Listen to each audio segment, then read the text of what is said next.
Shalom Talmidim and Chaverim and Bruchim Abayim to Pnimei Torah. My name is Rabbi Yitzchak Shapira and I'm the founder of Ahavat Ammi Ministries and Yeshivat Shuvu. And every week we gather together to study Parashat Moshe, different Parshaniyot, the commentaries of Chazal, so we can find out the essence of why this Torah has been given to us. And this week we are in Parashat Chukat.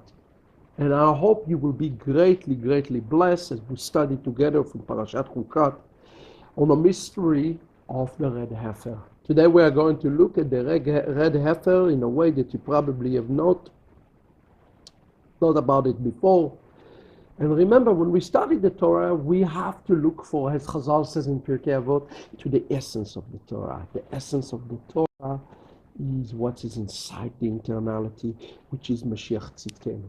This portion deals with Mashiach, with Acharit Hayamim, the last days, and the Geulah.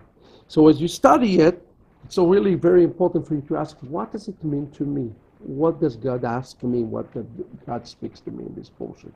As always, I'd like to remind you, if you're blessed by this program, write us, support us to the best of your ability, because we want to continue to provide this programming for you for free. There is a rule that we found in Rashi commentary on Maseret Megillah in Talmud Yerushalmi, that he says that Para Kodemet she Taharatan shel Israel. Somehow the red heifer, this concept of the red heifer, represents the purification of the entire house of Israel. There is something almost like a rule, a giant rule here, or Aduma that apply globally to all of Israel. And it's interesting because the Torah says here, Daber el Bnei Israel, speak to the children of Israel. Okay, so we're going to look at this thing. There are some questions we need to ask today together. What is the reason for the Para Aduma sacrifice? Okay, what is the meaning beyond this? Okay, and really in reality, nobody knows the reason for it except to Moshe Rabbeinu. In Numbers Rabbah 19:6, we read a very interesting passage, and it says, "And they will take for you a red cow." Rabbi Yossi, son of Rabbi Hananiah, said, "The Holy One, blessed be He,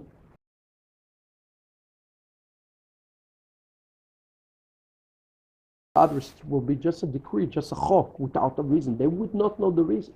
Mashiach, Hashem, and Moshe Rabbeinu are the only three that know the full reason beyond the Para Aduma. And today we hopefully will be able to unlock it. It seems almost new agey to take a red heifer, to burn it, to take his ashes, so Israel will be purified. It seems so barbaric. It doesn't make sense. As a matter of fact, a Gentile in Number Rabbah challenged Yochanan ben Zakkai with the exact same question. It says, and that Gentile came to Rabbi Yochanan ben Zakkai and says, this ritual you do, they seem to be like a witchcraft. You bring a heifer, you burn it, you crush it up, and take its ashes. If one of you is impure by the dead, which is represent the highest type of impurity, 2 or 3 drops are sprinkled on him, and you declare him pure. He said to him, has a restless spirit ever entered you? He said to him, no. Have you ever seen a man where a restless spirit entered him? He said to him, yes. Rabbi Yochanan ben Zakkai said to him, and what did you do for him? Okay, he's challenging him. He said to him, we brought some roots and made them smoke beneath him and pour water, and it flees. He said to him, your ear should hear what leaves from your mouth. The same thing is true of the spirit of impurity, as it says in Zechariah 13:2. The prophets and the spirit of impurity will I remove from the land. They sprinkle upon them purifying water and eat. The spirit of impurity flees. After he left, our rabbi student said, you pushed him off with a reed. What will he say to us? He says to him, By your lives, a dead person doesn't make things impure, and the water doesn't make things pure. Rather, God said, I have engraved a rule. I have decreed a decree, and you have no permission to transgress what I decreed. And it says, this is the decree of the Torah. The entire Torah is rested upon the red heifer. I want you to understand that the entire Torah is resting upon the red heifer. As a matter of fact, the Mishkan, according to Chazal, was the day when the Shekhinah appeared, the Mishkan was established in the 1st of Nisan. What's happened on the 2nd of Nisan? The red heifer was sacrificed, okay? And Chazal asked the question, why is it done immediately after the Mishkan has been established? And again, the answer is given to us. Shehi ta'aratan shel kol Israel. This represents the purity of all of Israel. Rabbeinu Chizkioni says actually, that he says, Zot Chukat Torah. The reason the Torah starts with the word Zot Chukat Torah is because it's referred to the law of ritual defilement. Who is defiled? All of Israel is defiled. The burial of Israel. The Israel is defiled and subject right to purification. They were communicating to the people on the day, first day of Nisan. Okay? On the day, the tabernacle was created, ready for service, as it says in Gittin 60. Okay? Talmud, Masechet Gittin, chapter Daf 60. Okay? Now listen to this.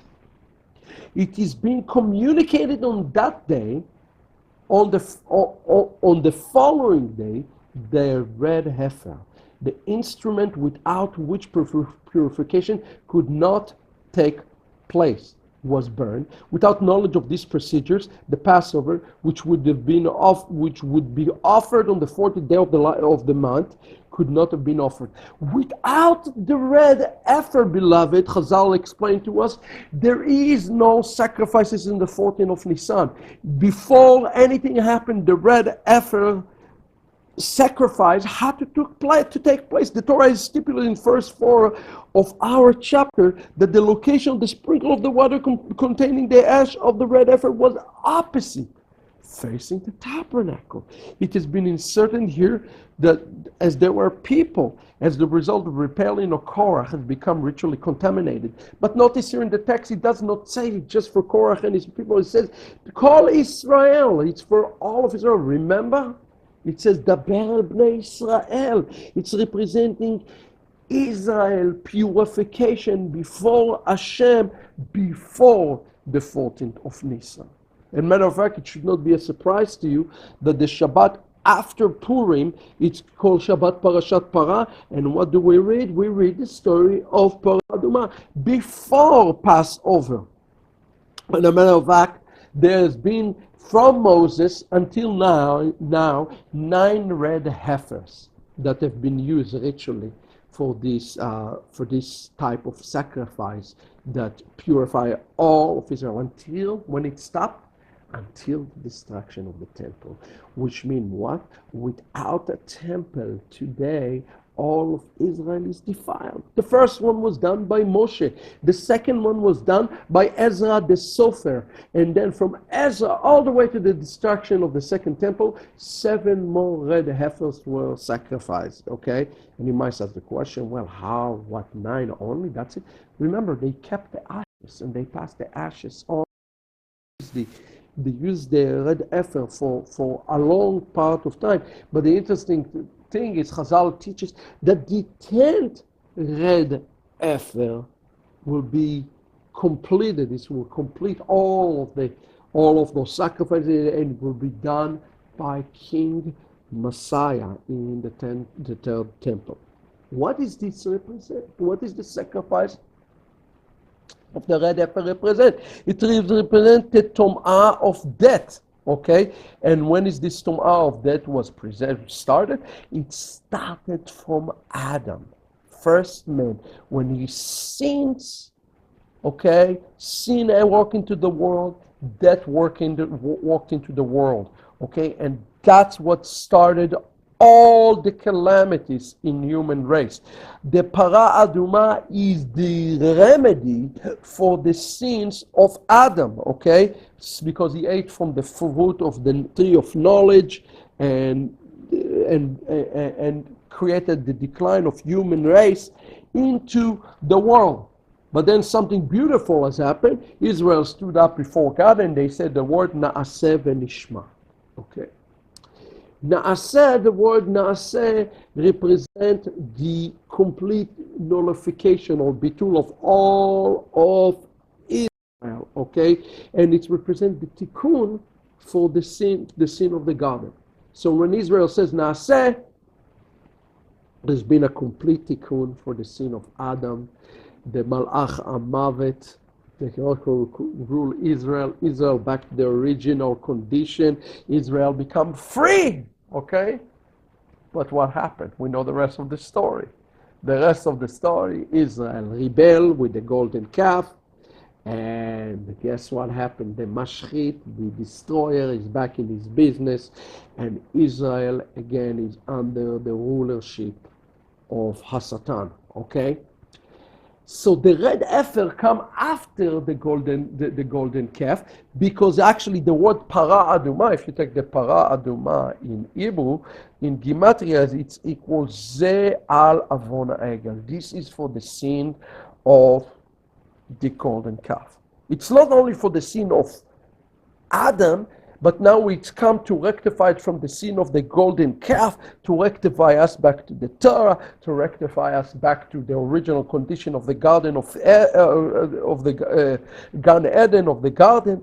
Okay, it's hard to understand what's so special about about our red heifer, that it will allow such a power to be able to atone for Adam's sin, for the Torah, for the golden calves. There's something here that we need to examine and think about.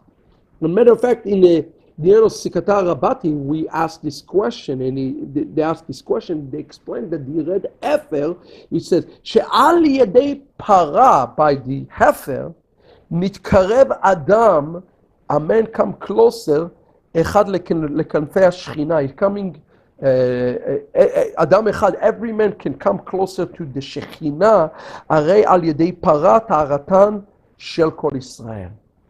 By the sacrifice of the red heifer, a man is not only become purified, but he received the Shekhinah, he received the divine spirit, he received the Holy Spirit. What is so amazing about it, that Israel can receive the Spirit of God through the red heifer, okay? And matter of fact, Psikata Rabati continue and make even more shocking statement. He says it is called Chukat Olam because it says from the red heifer, Yotze Tehara Elyona, there is a heavenly Tehara that is coming out, that even the people from Bnei Umot HaOlam, even the God, even the nation, יכולים להתקרב תחת כנפי, באים להתקרב תחת כנפי השכינה. They're coming together under the wing of the Shekhinah.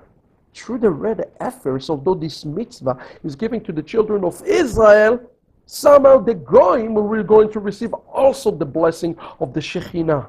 We need to ask ourselves a question: who and what the red heifer is? What does it represent? Seems absolutely shocking.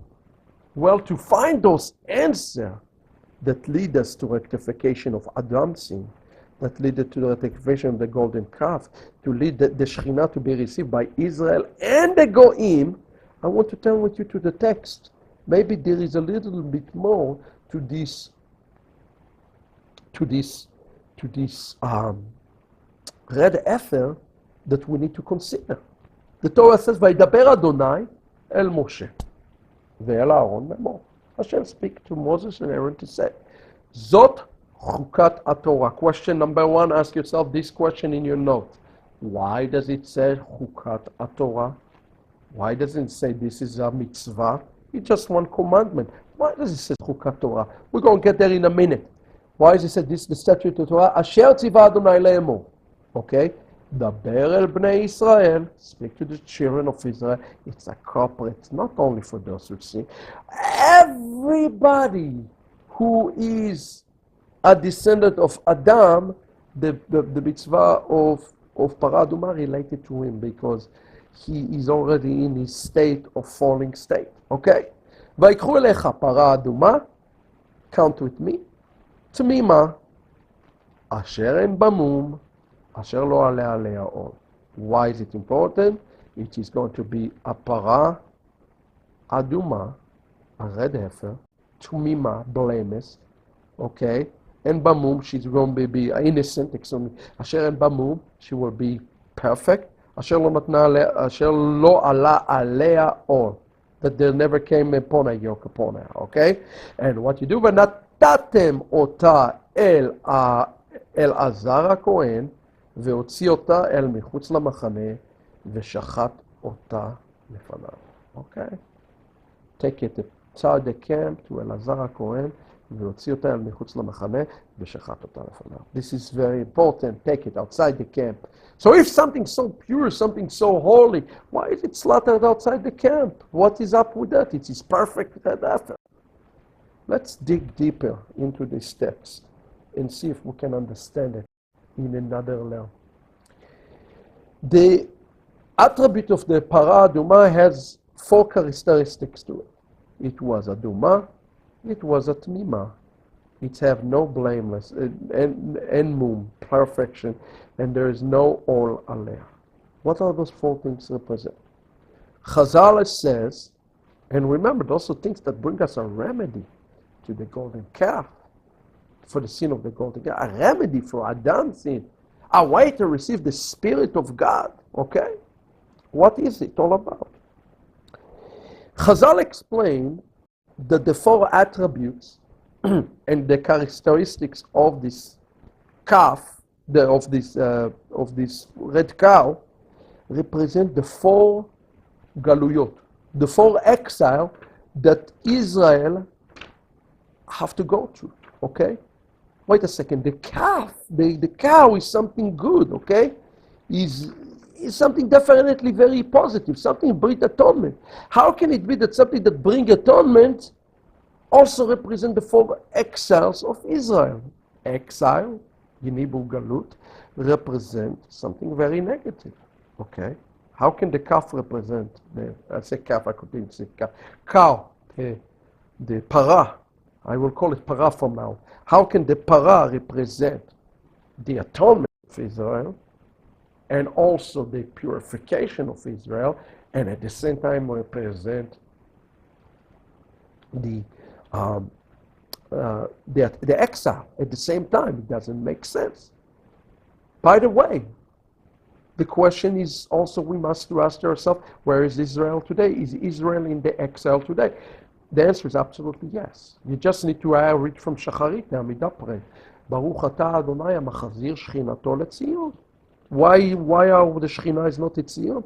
Rabbi Cook explained, it is because Israel is in Galut, in exile, okay? Somehow the Galut, the exile, represent the golden calf, but it also represents the salvation of Israel. There's a big paradox here, okay?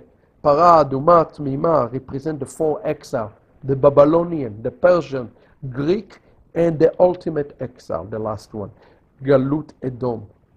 There is a clue here. What is the word Edom? Edom comes from the word Adom, red. Okay? What kind of heifer was it? A red heifer. It's giving you already a clue for the purpose, the prophetic purpose beyond the heifer. To perhaps redeem us from the Galut of Edom.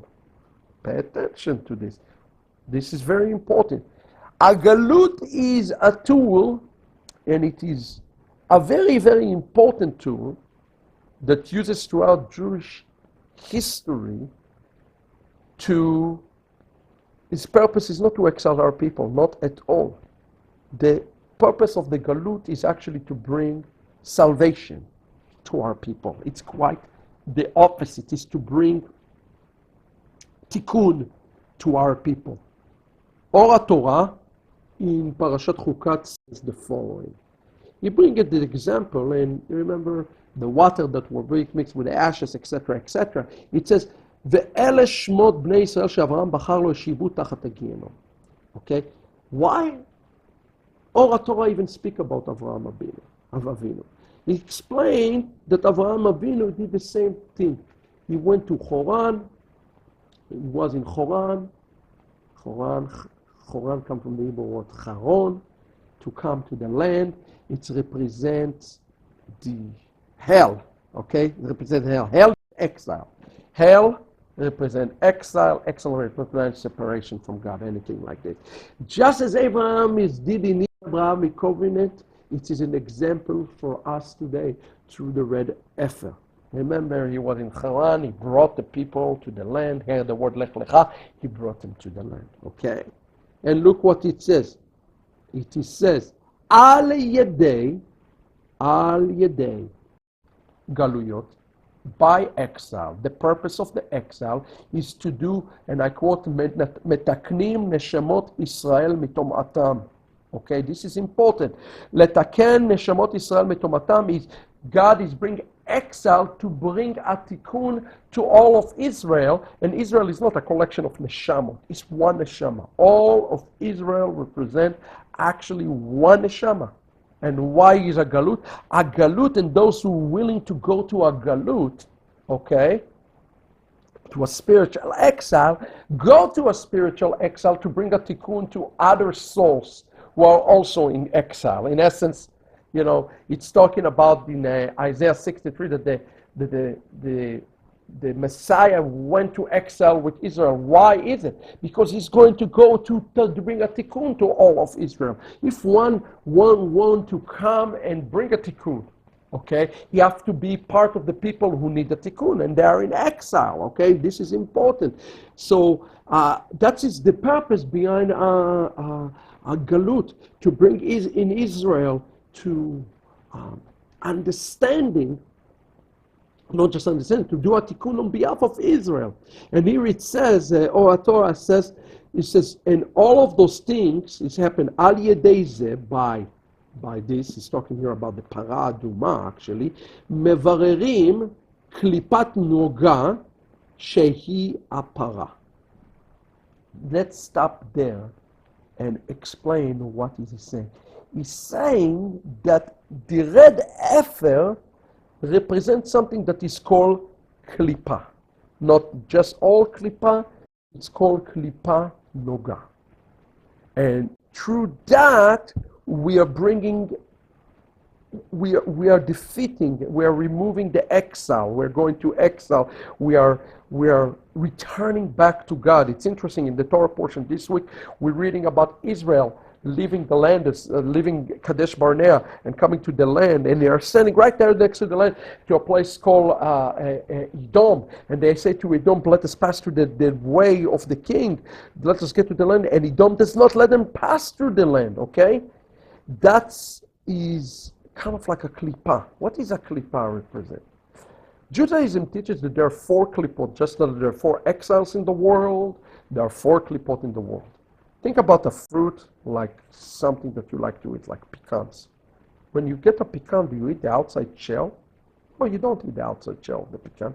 You crack it open and you eat the inside of the shell. But did you notice that if you get a pecan also has the outside of the outside shell, it's usually kind of greenish. Do you ever eat that? No, you would never eat that. The first 3 layers of klipah are this green crust around a pecan. You would never eat that. That's inconsumable. It represents the sin of the world, okay? That is a klipah. However, there is the klipah right before you get to the fruit. Is that a bad klipah? Do you eat it? No, you don't eat it. But is it a bad? No, it's protective fruit that is inside. That is a representation of what Chazal call klipah noga, okay? Klipah noga, it's something that have good and have evil in it, something that have light and it have darkness in it. And the only purpose of the klipah noga is to protect what is inside, ultimately to present the fruit that is inside. It might appear as evil, but it's really not evil. It is good if you can bring the good out of it, okay? This is very, very important. Because Chazal says that the red calf represents the Klipah Nuga. It's something that is very, very good. It's very, very, very, very holy. But it's also very, very dark in some way, okay? It's something that is very, very dark, but it's something that represents very light, okay? The word Noga in Aramaic, what does it mean? It means scale, a balancing scale. As a matter of fact, in Ezekiel chapter 1, verse 4, we read about Noga. It says there, and I look and behold in Yechezkel vision, he says, and look and behold a stormy wind come out of the north, a great cloud with a fire flashing up, so that a brightness was around about it. What is the word of brightness? The word Noga. It's a light. The red heifer is a light, but it also has some darkness into it, and we need to bring the light in order for people to see truly what it is. I love the way Rabbi Tzvi Elimelech explained it. He says, there is a secret of the para, of the red heifer, okay, as it is taught in the Arizal writing. This is the secret of the Klipah of the Nuga. Okay, the red heifer is like this last shell before you get to the trophy. Okay, and what does it do? Meta'eret tmeim u'metamet tehorim. It takes in things that are very impure, like the children of Israel, and it's making it holy. And it takes things that are very, very pure, and it's making it the most unholy. For example, the word Nachash in Hebrew, equivalent to the word Mashiach. Something very, very unclean, like a snake, is represent Mashiach. Why? How can it be? Why in Gematria they are equivalent to the same thing? Because we represent a Klipah Nuga. Something that is unclean on the outside. The more unclean it is on the outside, the more clean it is on the inside. It's a rule in Judaism. The same thing is true about the red heifer. The red heifer, notice it's red. What's red represent? I give you a clue already.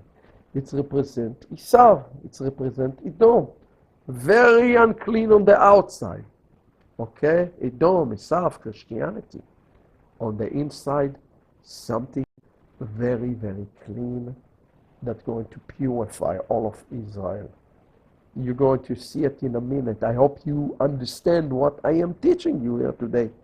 Because the Klipah, you have to become part of the Klipah for a purpose. You have to become part of the Klipah for a purpose because there is a spirit in the world that started from Adam. And then it passed in the golden calf. It's a spirit of a galut, of Edom. Okay?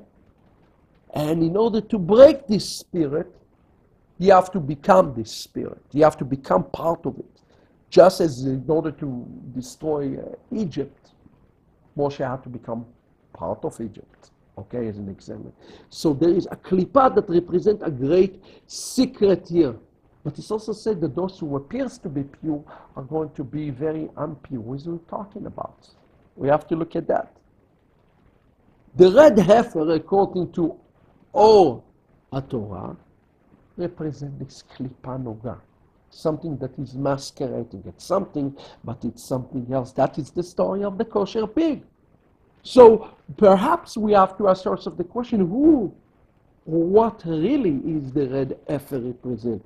It represents the ultimate end, friend, of the galut for Israel. Okay? Remember the four things that red heifer represent. The last thing, the last galut of Israel, which is something negative, okay? But it also represents the ultimate light and freedom out of the galut.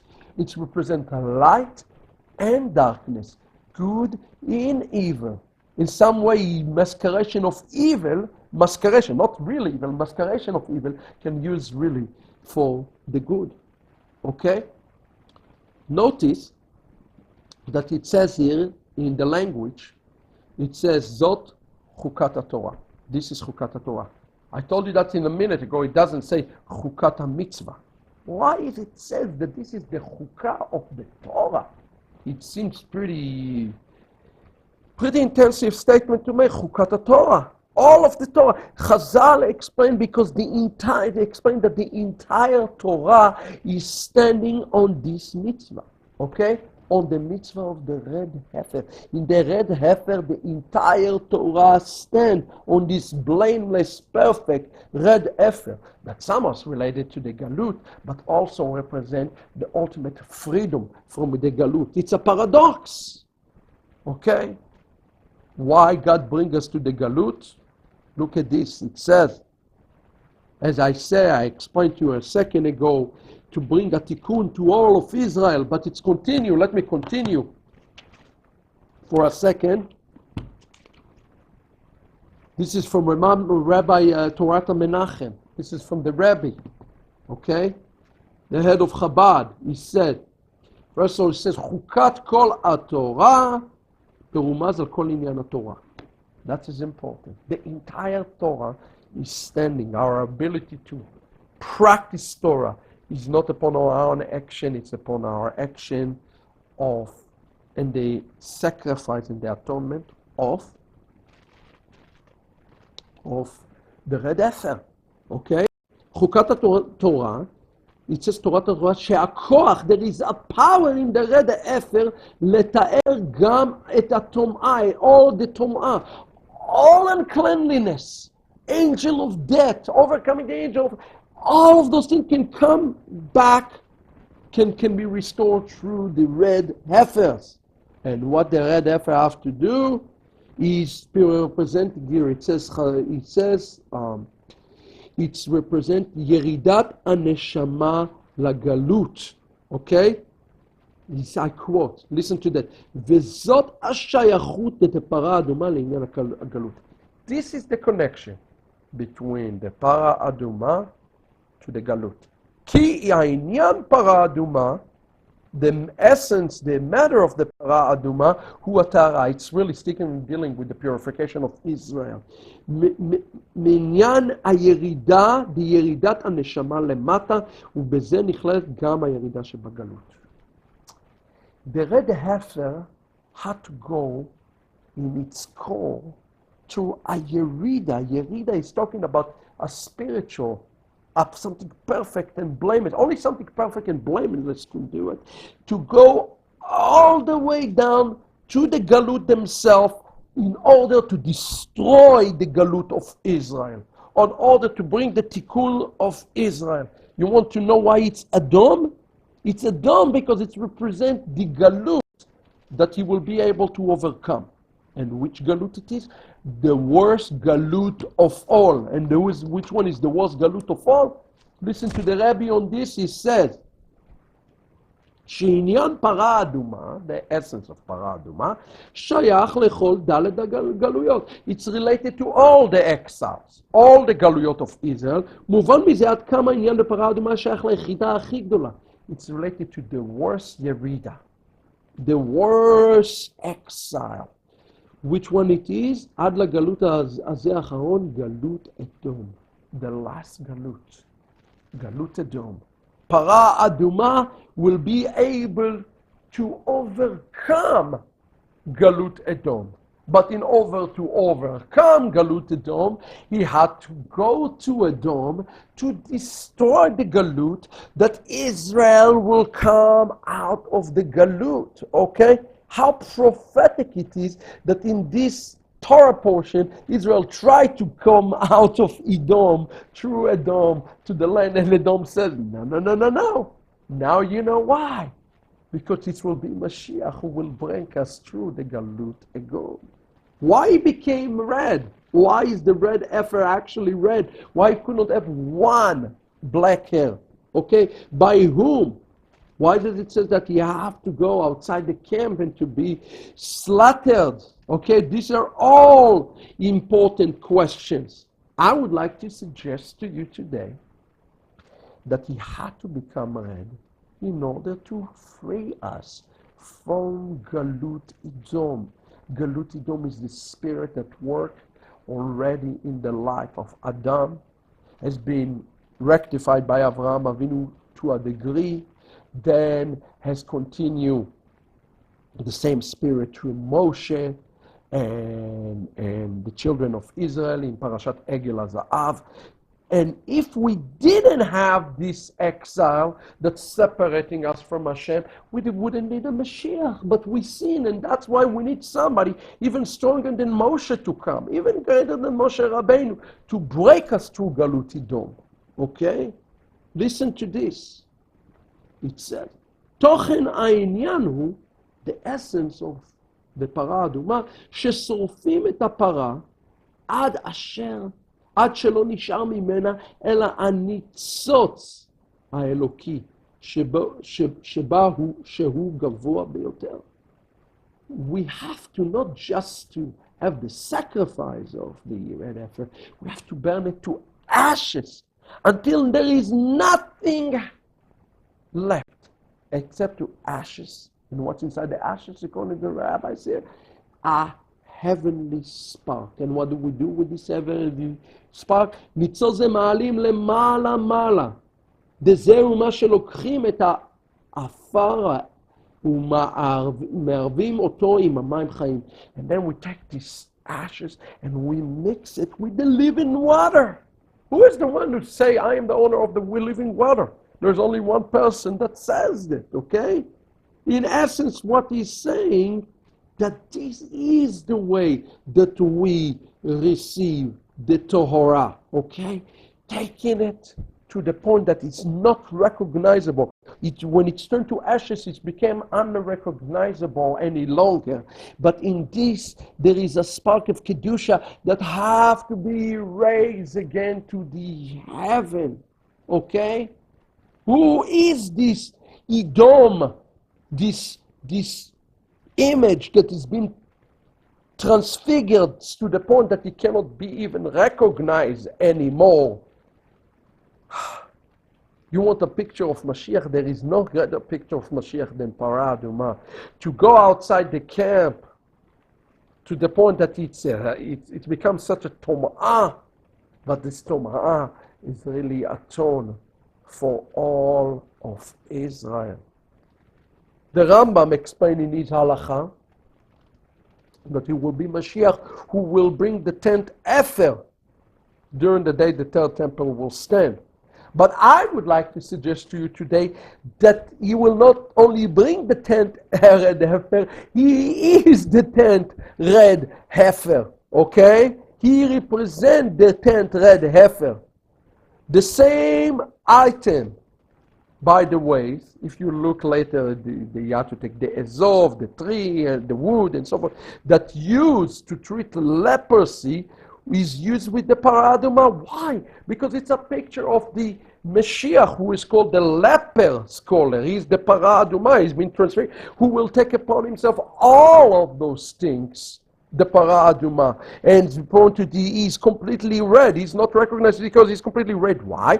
Because he's destroying the fourth Galut. He's representing the last exile, so Israel finally can go and be God people.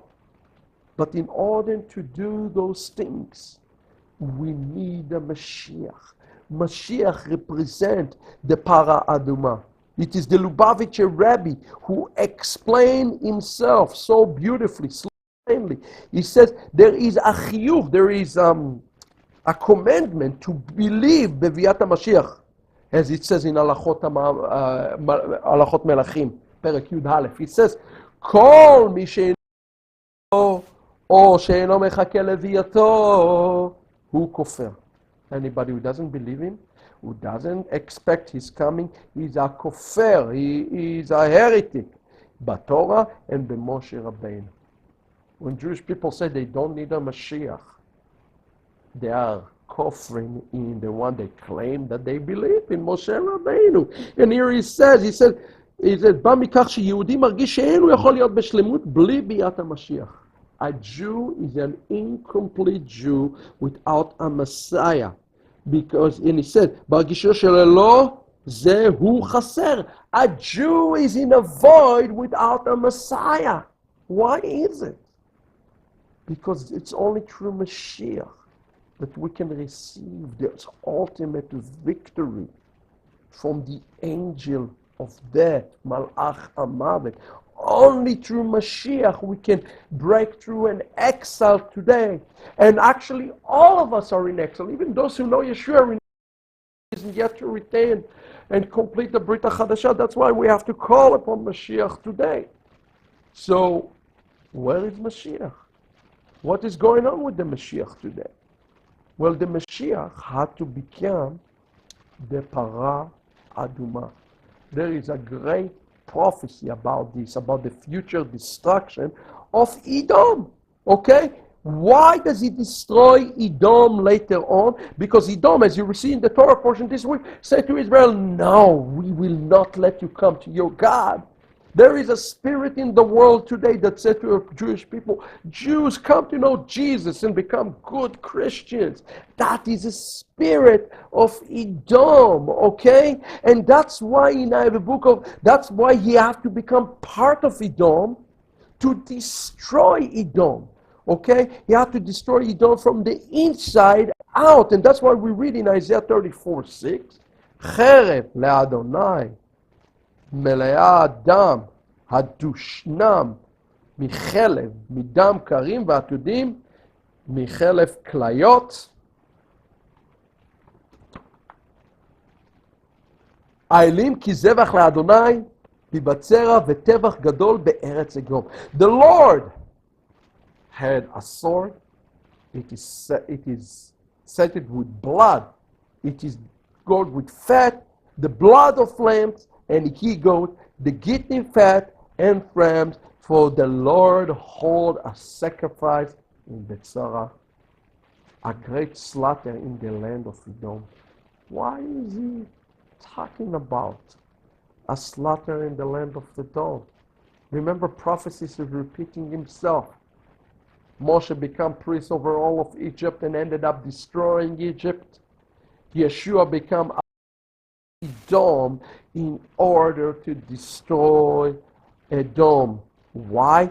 The process of Yerida. Moshe has to be a Yerida to Egypt. Mashiach has to be a Yerida to Edom. Is the only way we can bring a tikkun. Mashiach had to become part of Edom. Had to, in order to destroy Edom.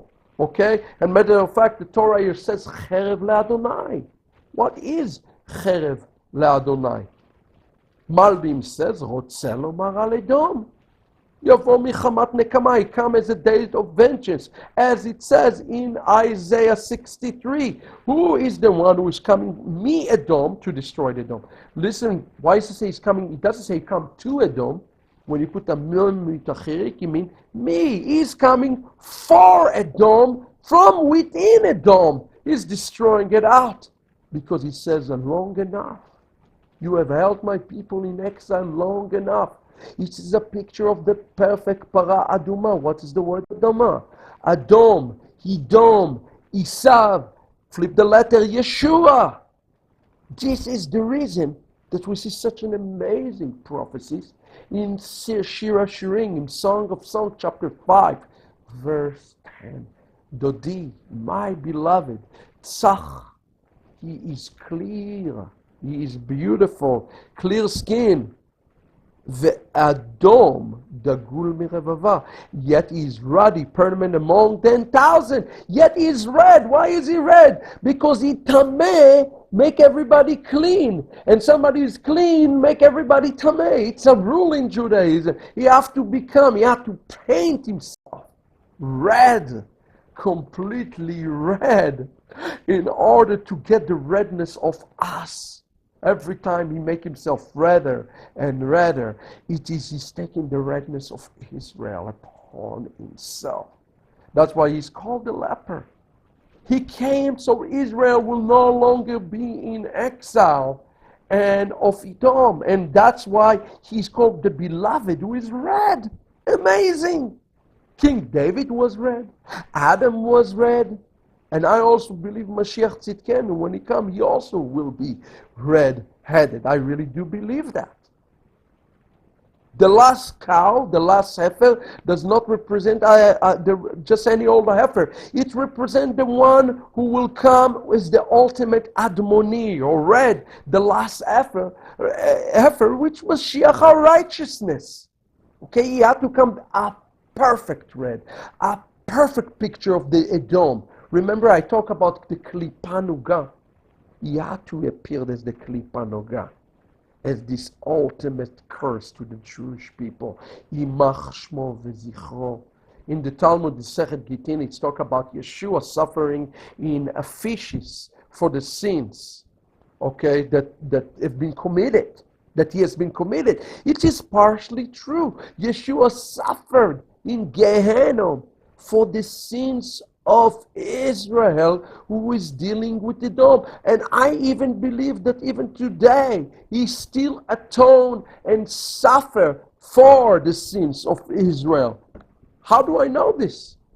I know everybody think Yeshua just sitting and doing the Hava Nagila today, but that's not the case. The Bible tells us otherwise. Look with me in Yeshayahu 63. In Yeshayahu 63 it says, verse 9, בכל צרתם לא צר, ומלך פניו הושיעם באהבתו בחמלתו, הוא גאלם וינטלם וינשאם כל ימי עולם.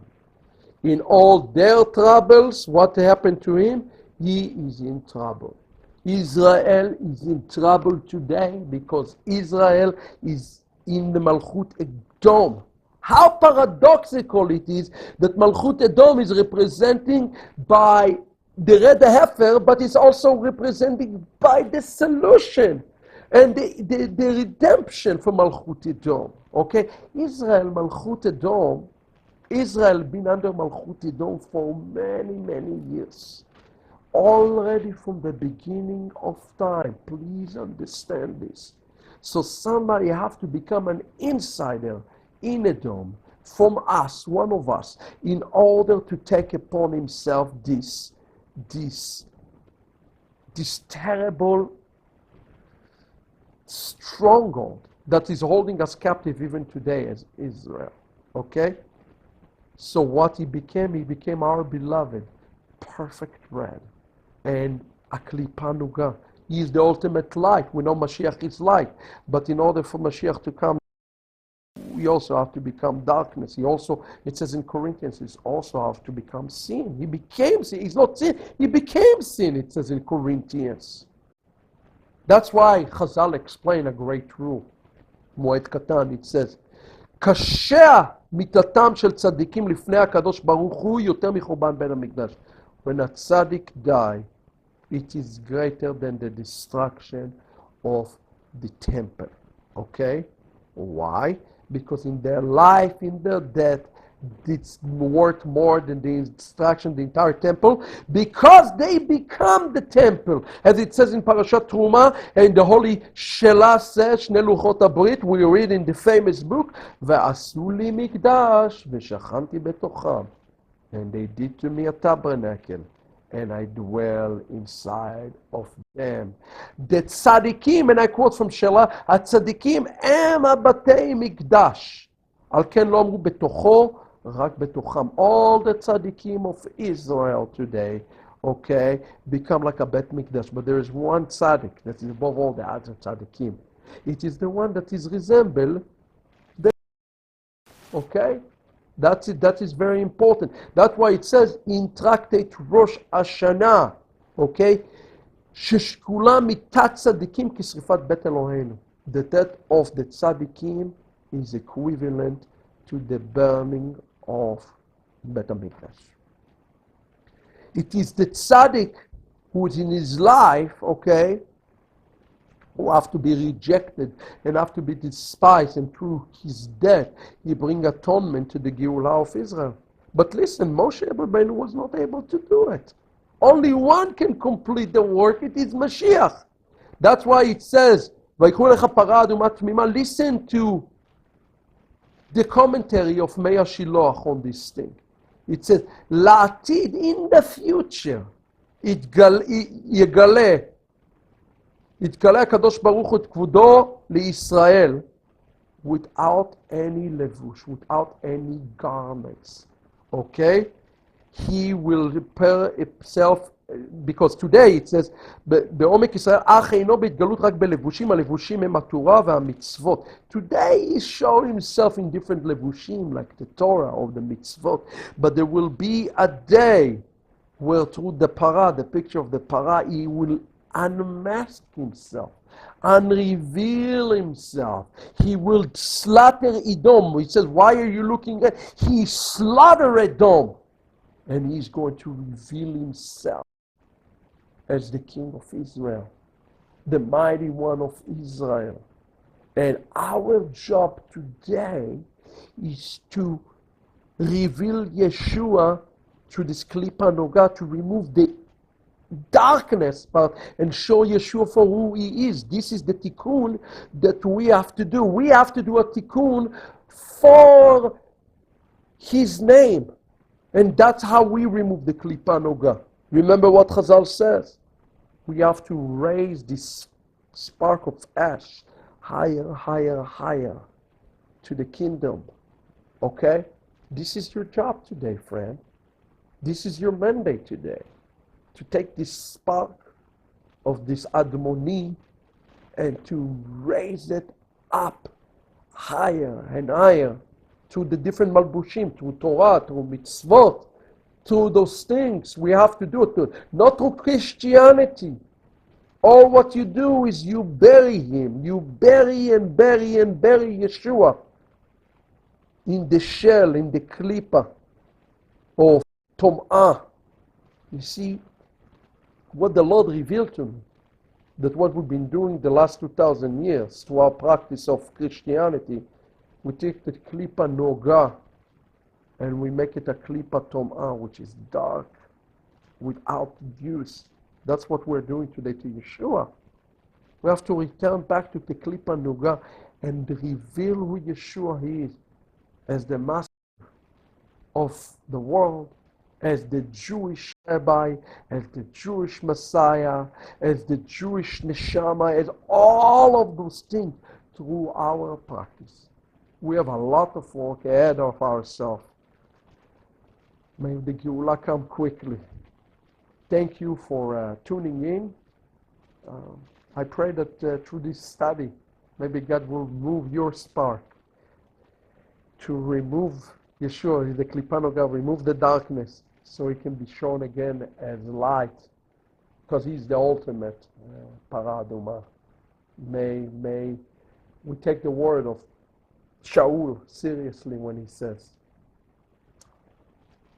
let us go outside the camp and bear his shame, his burden. You need to become the Parah Adumah today to the Jewish people, to bring a tikkun to Klal Israel. That's my cry and hope to all of us. May we all become like the Parah Adumah today, to take upon ourselves the yoke and the image of the Mashiach. I hope you enjoyed this study. If you're blessed, support us, of course. Something to take to this week. Shabbat Shalom. Be God.